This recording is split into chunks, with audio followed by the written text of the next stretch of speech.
Welcome back. This is the 47th segment of Making Sense for 7 Minutes, a summer-long series, Monday through Friday, where we are surveying in bite-sized pieces our historical narrative and asking the immeasurably relevant question, always, so what? Yeah, I think that a case can be made that every single miracle that Jesus performed was valuable not only for the sake of the one who was healed or for the sake of the wedding party who had run out of wine, but that each one is also valuable in that it provides for us an analogy of some spiritual truth. And nowhere is this seen more clearly than when we look at the times when Jesus raised the dead.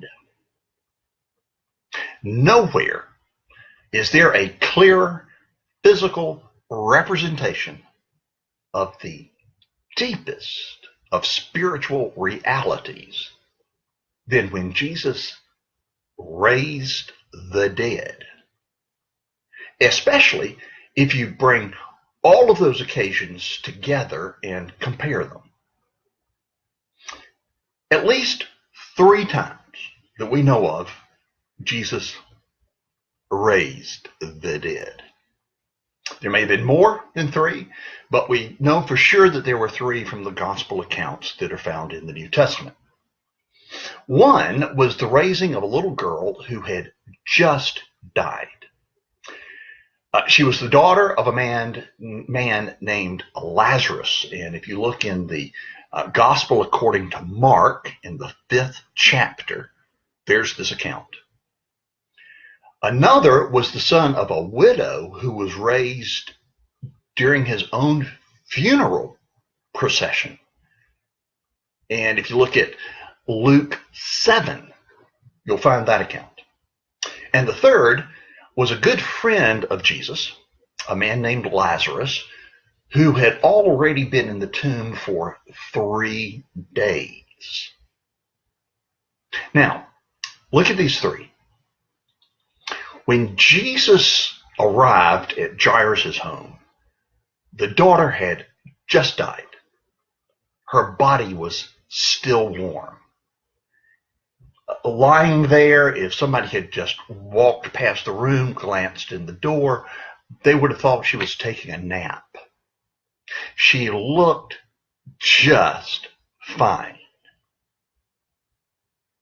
The woman's widow, the widow's son, on the other hand, he didn't look good at all. In fact, he's having to be carried out.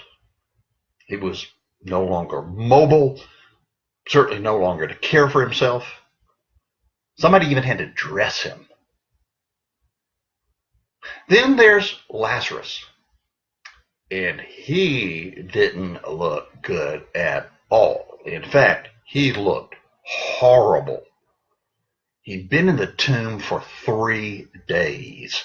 Concern was expressed that if they opened the tomb, there would be this really unpleasant stench. And why would that be? Because Lazarus's body had begun to decay, the flesh sticking to his grave cloths. So you've got these 3. The little girl who looks just fine. The son, who obviously looks as though he has some challenges. And Lazarus, who not only looks horrible, is actually repugnant to be around. Now, of these 3, which is the most dead? Rank them. Who would you say is more dead than the other 2? None. They are all equally dead. And these spiritual parallels, I'm sure, are becoming apparent. Individuals who do not have a relationship with Jesus as their Savior are spiritually dead. Physically alive, but spiritually dead. But some of them are looking good. They're warm. They're trustworthy, loyal, helpful, friendly, courteous, kind, obedient, cheerful, thrifty, brave, clean, reverent.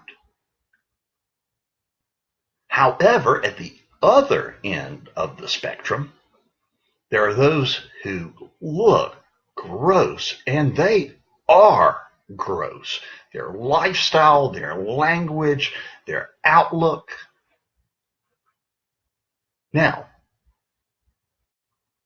is any one of them, of those two extremes, and anyone in between, more dead than the other?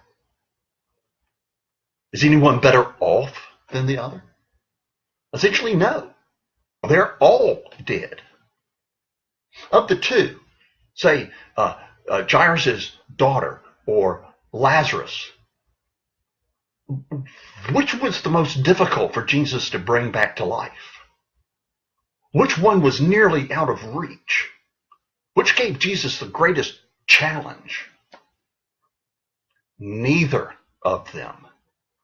None of them. Don't dismiss anyone because they look so good or they look so bad. Thanks, y'all.